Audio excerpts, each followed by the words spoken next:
Just a week after Aberdeen had put 4 goals past them in the Premier League, Jimmy Nicholl's Raith Rovers side came back to Pittodrie, aiming to give the boss a present for staying in Kirkcaldy.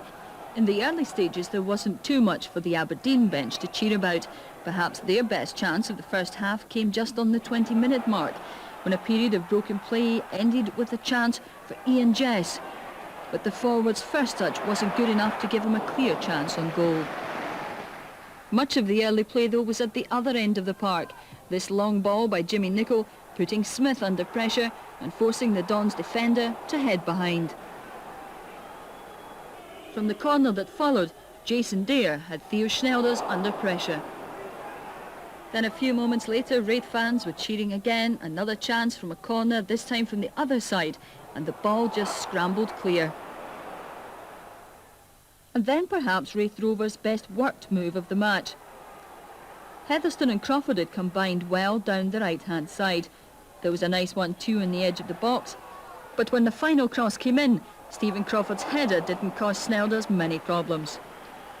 But the Aberdeen support must have been worried when Raith Rovers began the second half, much as they'd finished the first. But before long, Aberdeen began to push their way into the match and create some chances of their own. In this one, Duncan Shearer managed to force a corner. Joe Miller's cross found Mixu Patalainen, but he could make little of a free header. Miller had replaced Jim Bett early in the second half, and his presence was beginning to make a difference. Aberdeen was stringing some passes together, and this move ended with a free kick when Ronnie Coyle brought Miller down. Coyle was booked. Jess and Shearer stepped up to take the free kick. Jess stepped over it and Shearer's shot pulled a fine save out of Thompson. Raith Rovers continued to press, but Aberdeen weren't back in defence for long. Booth replaced Jess, and at 80 minutes the breakthrough came.